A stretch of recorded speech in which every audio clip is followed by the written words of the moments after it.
बिस्मिल्लाहिर्रहमानिर्रहीम। अस्सलाम वालेकुम दोस्तों, मैं हूं ज़ाकिर खान। आप देख रहे हैं मेरा यूट्यूब चैनल रेयर करियर। आज टॉपिक थोड़ा सा मैं चेंज करूंगा क्योंकि दोस्तों जो पाकिस्तान के इस टाइम मौजूदा हालात हैं वो देखते हुए मुझे अपने एक टीचर की बात याद आ गई जो मैंने कहा आप लोगों से शेयर करूं। और इस मौके पर मैं कोशिश करूंगा और ये बताने की कोशिश करूंगा कि भाई जितना हो सके आप इस बात को जितनी जल्दी समझेंगे उतने ही हमारे हक़ में और पूरे पाकिस्तान के हक़ में बेहतर है। देखें, सारी चीज़ें जो हैं वो खुलकर सामने आ चुकी हैं और सारी चीज़ें जो हैं वो साफ साफ नज़र आ रही हैं, लेकिन पाकिस्तान की अवाम, मैं माजरत से कहता हूँ कि ये 75 साल पहले जिस तरीके से गधे बनाए गए थे आज भी उसी तरीके से गधे बन रहे हैं। लेकिन इस मौके पर मैं जनाब इमरान रियाज खान साहब को खुसूसी तौर पर सलूट पेश करता हूँ कि उन्होंने मुश्किल हालात से गुजरते हुए पाकिस्तान की अवाम को ये मैसेज दिया है और ये शऊर दिलाने की कोशिश की है कि पाकिस्तान अब ग़ुलाम नहीं है।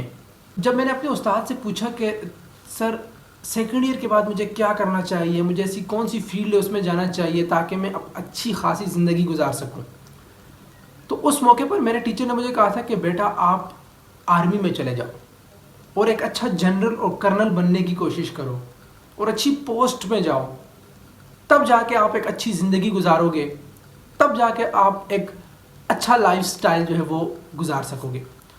उस वक़्त मुझे कोई समझ नहीं आई, लेकिन आज मैं वो तमाम बातें समझ सकता हूँ कि आखिर मेरे टीचर ने ये बात क्यों की थी।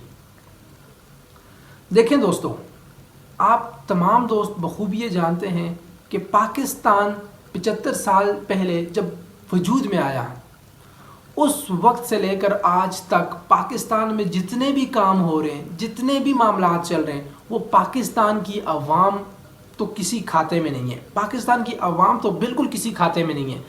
यकीन करें, पाकिस्तान की इस टाइम 24 करोड़ आबादी जो है वो जितना भी वोट डालती है वो बेमकसद है, उसका कोई मकसद नहीं है। पाकिस्तान में आप वोट कास्ट करते हैं, वोट डालते हैं, आप अपनी मर्ज़ी का सियासतदान चुनते हैं, वो आपकी मर्ज़ी का नहीं होता। 75 साल से ये चल रहा है, हमें पता ही नहीं है। जो सियासतदान हम चाहते हैं आए, हुकूमत करे और अवाम, पाकिस्तान की अवाम के लिए कुछ करे, वो नहीं आ सकता। जब तक पाकिस्तान की फ़ौज, पाकिस्तान के जनरल्स ये ना चाहें तो कुछ नहीं हो सकता। पाकिस्तान में आज जितनी भी गुर्बत है और जितनी गुर्बत में मज़ीद इजाफा हो रहा है, उसकी ज़िम्मेदार पाकिस्तान के जनरल्स हैं, पाकिस्तान की फ़ौज है। और मैं पाकिस्तान की फ़ौज को यहाँ पे पॉइंट आउट नहीं करना चाहता, मैं पाकिस्तान की फ़ौज के अंदर जो बड़े बड़े ओहदों पर हैं, जो बड़े जनरल्स हैं, उनकी बात करता हूँ। मैं आपसे एक सवाल करता हूँ, पाकिस्तान में ऐसे कितने जनरल्स हैं जो पाकिस्तान में भी मौजूद हैं? कोई भी नहीं। जो भी पाकिस्तान में जनरल बनता है, कर्नल बनता है, बड़े ओहदों से गुजरता है, वो पाकिस्तान का पैसा खा कर उसके बाद यहाँ से चला जाता है अपने मालिक के पास। और उसका मालिक कौन है? उसका मालिक है USA, अमेरिका। वहाँ पर उन्हें बड़े बड़े जजीरे दिए जाते हैं, वहाँ पर रहते हैं वो अपनी फैमिली के साथ बड़े बड़े जजीरों पर। और वो पैसा कहाँ से आता है? पाकिस्तान की अवाम का पैसा है। ये बात हम अगर समझने की कोशिश करें तो तब हमें इस बात की तमाम बातें समझ आ जाएंगी। पाकिस्तान के हक़ में जो बंदा बेहतर है, जो बंदा सिंसियर है, वो कभी पाकिस्तान में नहीं रह सकता। उसे मार दिया जाता है। उसे एक काली शीशे वाली गाड़ी कहते हैं, वो आती है, उसे उठा के ले जाती है। जो अब पाकिस्तान में इमरान रियाज खान साहब के साथ हो रहा है वो आपके सामने है। अब इमरान खान साहब को हुकूमत में कौन लाया था? रातों रात इमरान खान साहब पाकिस्तान के प्राइम मिनिस्टर बन गए। कैसे?